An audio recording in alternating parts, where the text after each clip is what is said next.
Good morning. My name is Dr. Paul Walton. Thank you very much for joining us today. Today, we're going to cover interviewing a new staff process. A video particularly helpful for new leaders, for middle leaders, anyone involved in the recruitment process. I'm going to share with you 12 tips, 12 areas that you can refer to start from to build a better recruitment process. So the top tips for your recruitment and interviewing processes. So very important at the start, making sure that looking at the CVs, it isn't just a list of things that the person has done with your team. It's good to basically introduce some training for everybody involved in the recruitment process. And one of the things that you can share with the team in the very first meeting is rather than looking at a CV of things that somebody has achieved, I've done this, I've done that, I've done different things. What was the impact, or what are the impact of those individual things on their CV? So I brought in this initiative into school, and the impact of this initiative was the 15% onto the grades, or the progress of the students had an increase of this, or the number of parents engaged in this activity increased. So you really are looking for, along with the achievements, the impact of those achievements, the meaningful reason why they've included those achievements on the CV and why those achievements are important. Otherwise, it's just a list of here are all the things I've done. Try and work out for yourself if any of these things are helpful or not. So again, looking through the CV for things with impact and how that impact then can be related to your school. The cover letter is very important. Number two, the cover letter, it has to be personalized. Creating a cover letter that's generic doesn't show that touch that they are really keen and interested or passionate about joining your school. So looking for a cover letter that is personalized, looking for a cover letter that includes their experience, their school or educational experience. If they have very limited experience in education, then looking for a cover letter that shows that they want to get involved, that they are interested, and that their next steps basically are what you want in your school. So this is very important to include. Academics, so their academic background of their qualifications is the second part, and also how they've aligned their skills, either from their experience, their educational experience, their skills in a wider employment, or their academic skills or wider skills to align with the values and the vision of your school as well. So that's very interesting to see how they can fit nicely into your school. At this point, I always involve the team to try and do some training initially, and I mentioned that the process to be transparent and honest is the fact that not every school is for everyone, and not everyone is for every school. So it isn't designed to trip or to trick anybody. It is really about making sure that you get the right school for the right person for the right school. I'd rather everybody turn around and kind of say, right, this is not going to work out because I was hoping for a more academic school, or I was hoping for a more kind of staff facing school rather than a top-down model. They wanted more staff leadership opportunities. Whatever you kind of look for, really to be transparent. Your school should be exactly as it is. It should do what it says on the tin, and basically the school that people see out openly should be the school that they are applying for. And if you intend to change the approach of your school, again, letting the candidates know as soon as possible. Number three, attitude over experience. For me personally, it's a decision that all schools need to make, because you will, when you speak to your team, talk about the experience of somebody or the character of somebody. My own personal preference is to hire attitude over experience. I believe somebody with the right positive approach, growth mindset, lifelong learner, somebody who wants to focus on the students, wants to focus on doing their best, wants to work hard, to be dedicated to the job. I would hire over somebody with lots of experience who has that indication of the fact that they don't want to collaborate, they want to close the door and kind of get on with their kind of own lessons.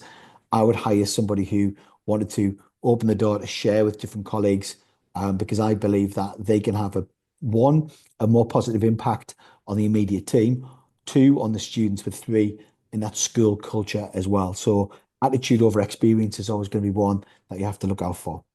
Number four, I would create three stages of an interview process, obviously with kind of meetings in between these three stages. But once you've identified the candidates, I would invite them to an informal interview, and then successful formal interview, then successful final interview. And the reason for that is that you can involve different leaders at different stages. You can have an interview rather than having too many questions or everything focused on one interview. You can have different interviews to then tease out, if the school is right for the candidate and if the candidate is right for the school as well. So I'm going to go through the three different types of interviews.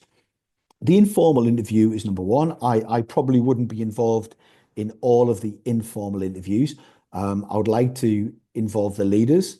I would like to make sure that they are involved. And the informal interview is basically to speak to the candidate. Now, the candidate had already, applied for the job. They've read through the website. They've read through different documentation. They've researched a little bit about the school.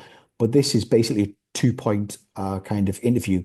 One, I say to the leaders that they should ask the candidate to talk about themselves, maybe 15 minutes, and you can give them some bullet points prior to the interview to talk about themselves for 15 minutes, because there might be things further kind of that they want to get in, that they want to share, things outside of the CV that they think are pertinent to the kind of the job. So one of the things I would do is give an opportunity for the candidate to speak about their own experiences, academic qualifications, institutions that they've been involved in, projects they've been involved in, how they aligned to the vision. And then after that first point is done, and then I would invite the leaders to say a little bit about the school.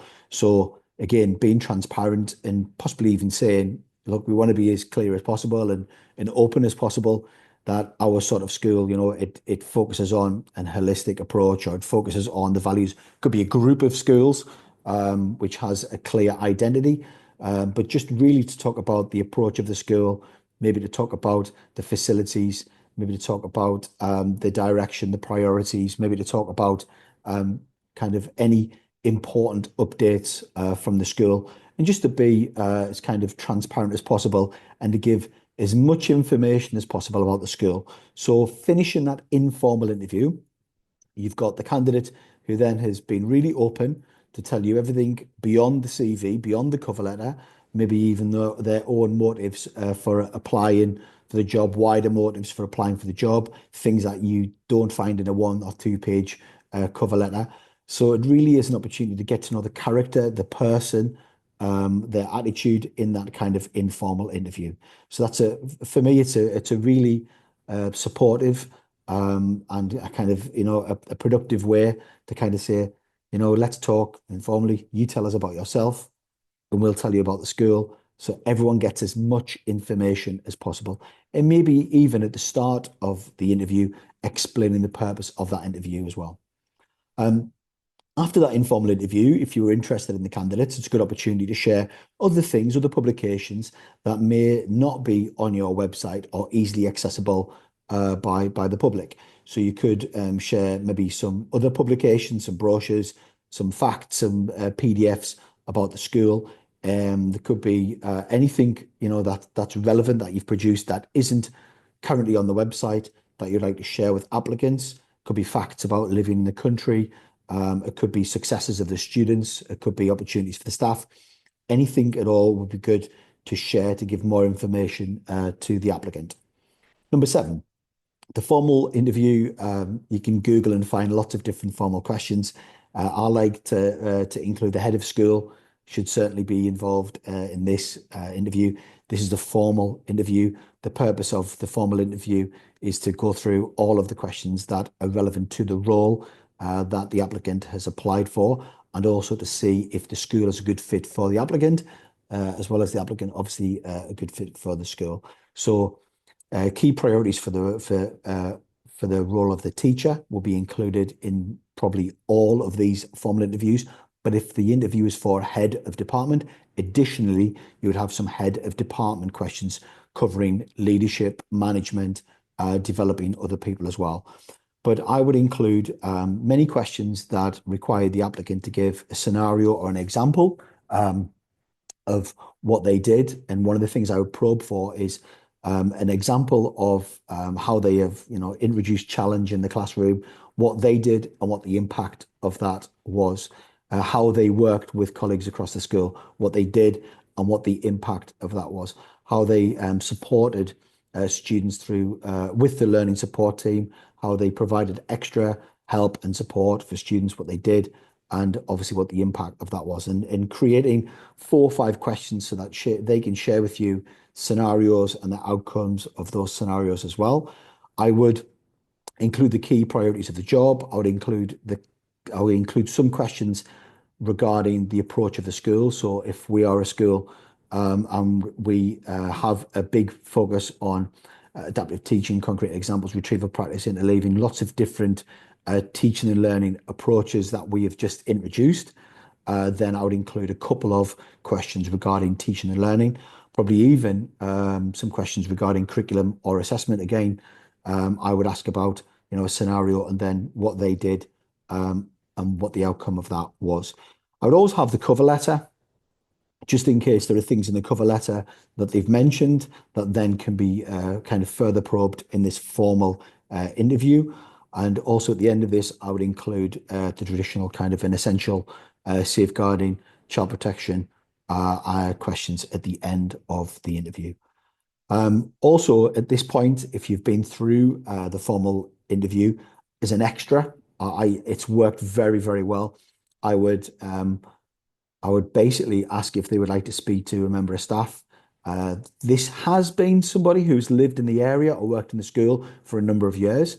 Somebody who's very knowledgeable about the area, about the country or the community, about the school, the staff, the students and the parents, to help the applicant. It's not a part officially of the kind of the judgment per se of the process, but it's a very supportive mechanism to put in place to say, we're very interested in you because you've been through the formal interview. Obviously you're interested in the school, to give you further information. So the purpose of the call is to give you further information. And they might want to ask questions beyond the formal interview that they don't want to raise at the time of the formal interview. So they might ask about clubs and activities for their children. They might ask about what's it like? Do many staff have children in the school? They might be alone, and they might ask about the social life in the area. They might ask many things, the cost of living or different things as well, areas to live and so forth. So after that extra stage has been completed, meet the team, look through again the CV, the cover letter, the informal write-up and the formal write-up, and basically then to discuss for a final interview. Basically, if there's a final interview and if there's anything at all that's come up that has been on the mind of the candidate that they raised, they might have raised something at the informal interview about their background, about what they're looking for, that wasn't answered fully in the formal interview. So anything at all, 3 or 4 bullet points that need to be kind of clarified in the final interview. At this point, the head of the school, the principal or the director would be involved as well. And any further questions about the role. If it's a role with leadership, then what challenges they would face. If it's a role as a teacher, again, what challenges they would face. And looking at their character-based questions and how they would react with working with others, how they've worked across the school, how they've worked in challenging situations with challenging families or with challenging students. Any flags, again, being probed. Mainly, the purpose of this is to see how you could support that member of staff if they do need support in different areas. And basically looking for a growth mindset and a can-do attitude, looking for somebody who's passionate about education. If they make mistakes, they move on. It's another new day. And someone who's aligned with you. And again, it's about you being honest about your approach and about what you were looking for throughout this interview process. After the final interview, to be really clear about the next steps, I would always say that, you'll hear via email. If you have any questions, then ask them in the next 48 hours. Share the email addresses and be really clear on how and when they will hear back from the process. Number 11, the offer's made. I'd also offer an opportunity to speak informally. Any further questions, anything at all that they would like to ask at that point, because they might, again, It's never a bad thing to offer further kind of conversations online if needed as well. And number 12, communicate to all the candidates about a final outcome and offer a follow-up of feedback to the unsuccessful candidates.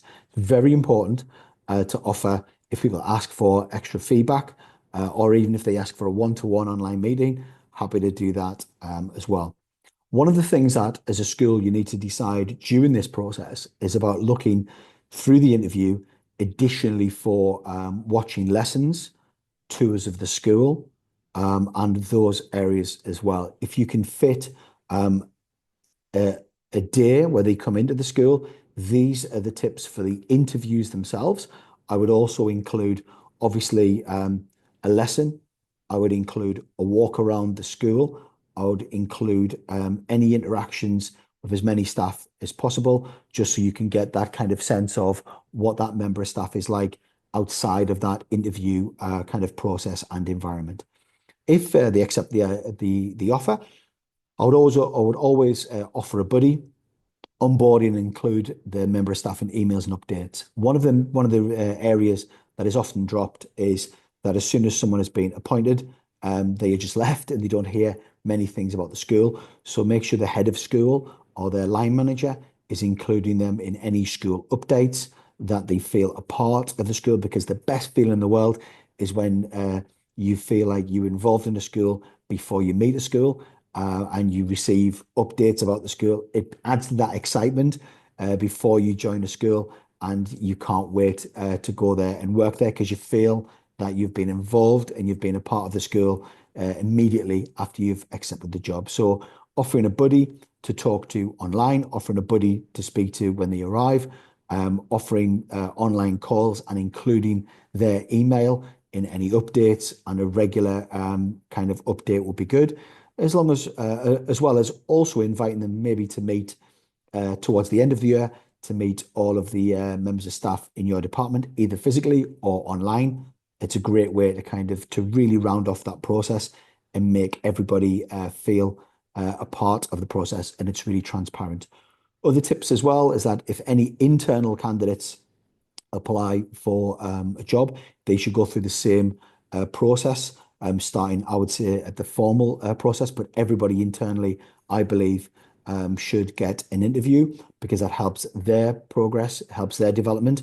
And as a member of staff, you should always be willing to help them to develop their own practice, to develop their own career, and work on the next stages of their career progression as well. If there's any other questions, please let us know, but hopefully that's a good 12 tips to start from. If you have any questions, please put in the comments below and I'll get back to you. And also my contact information is included in this channel as well. Thank you very much for listening and have a wonderful day. Thank you.